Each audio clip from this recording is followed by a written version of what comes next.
जय हिमालय, जय भारत। संसार भर में हिमालय लोग यूट्यूब चैनल देख रहे आप सभी का स्वागत है और मैं हूं भारत की राजधानी नई दिल्ली से डॉक्टर हरीश चंद्र लखेड़ा। अंग्रेजों के खिलाफ 1857 के विद्रोह, जिसे कि प्रथम भारतीय स्वतंत्रता संग्राम के नाम से भी जाना जाता है, उसमें नेपाल की क्या भूमिका रही है और आखिर ऐसा क्या हुआ कि भारत के स्वतंत्रता सेनानियों को नेपाल में शरण लेने पर मजबूर होना पड़ा था। जी हाँ, इसी मुद्दे पर मैं बात करूंगा, लेकिन जब तक मैं आगे बढ़ूं आपसे अनुरोध है कि हिमालय लोग यूट्यूब चैनल को सब्सक्राइब अवश्य कर दीजिए जो चैनल पर नए हैं या जिन्होंने अब तक ऐसा नहीं किया है, और मेरे STV सत्यमेव जयते चैनल को देखिएगा।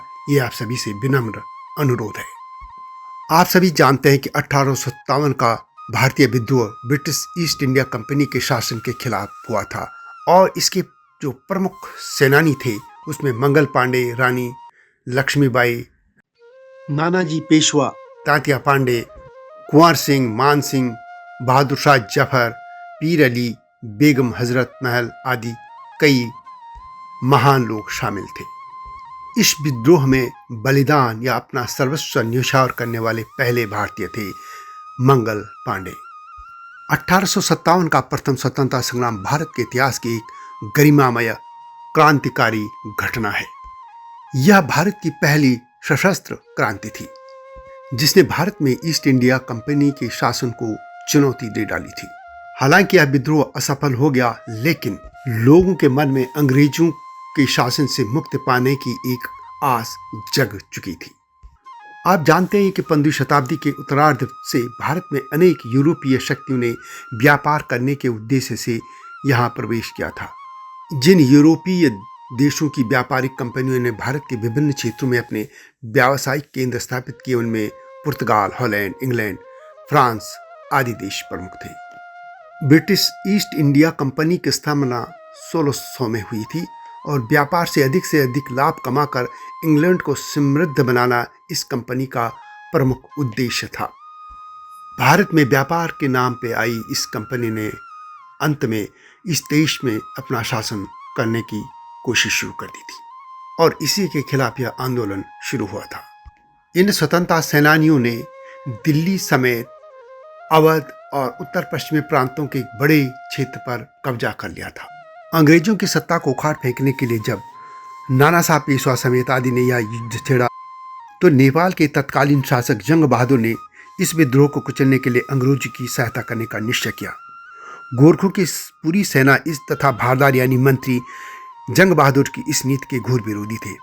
काशी प्रसाद श्रीवास्तव अपनी पुस्तक नेपाल की कहानी में लिखते हैं कि गोरखा सेना और वहां के मंत्रियों ने जंग बहादुर को मार डालने की योजना बनाई, किंतु ब्रिटिश रेजिडेंट की कूटनीति के कारण जंग बहादुर योजना में सफल हो गए।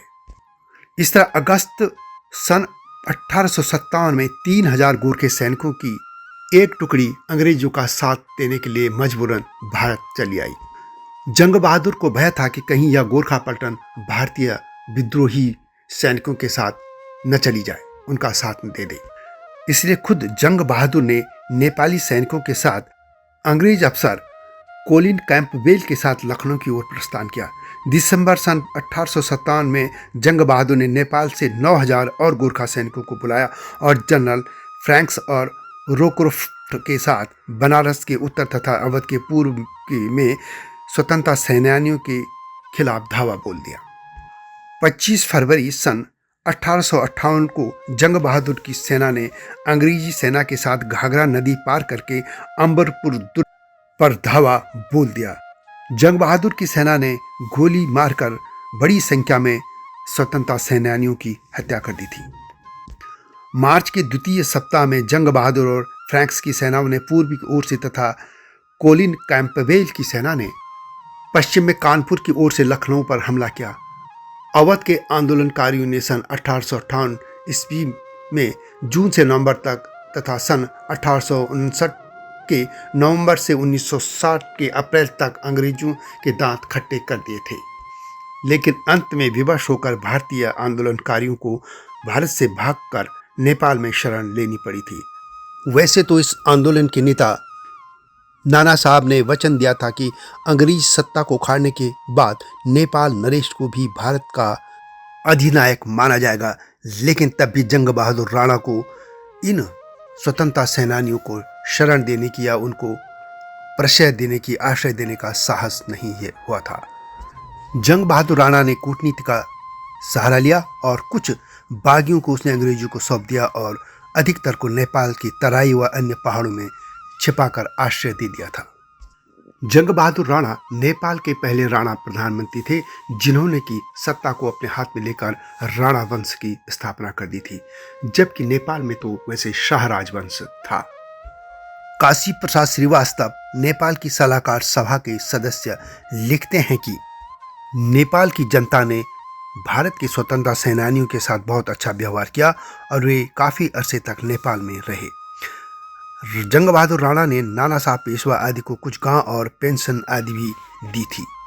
नेपाली सेना ने 1857 के इस गदर को दबाने में अंग्रेजों की सहायता की थी, जिससे प्रसन्न होकर ब्रिटिश सरकार ने जंग बहादुर राणा को सर की उपाधि दी थी। इस तरह हम देखते हैं कि प्रथम स्वतंत्रता आंदोलन यानी 1857 के गदर में नेपाल की जनता और नेपाल की गोरखा सेना ने तो भारतीय लोगों का साथ दिया था, लेकिन जंग बहादुर राणा ने अपने कूटनीति का सहारा लिया।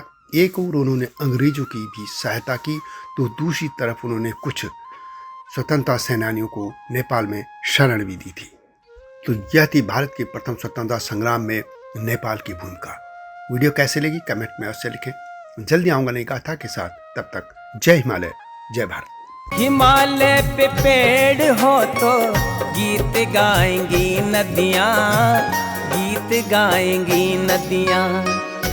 पेड़ों पे चिड़िया है तो गीत गाएंगी नदियाँ, पेड़ों पे चिड़िया है तो गीत गाएंगी नदियाँ।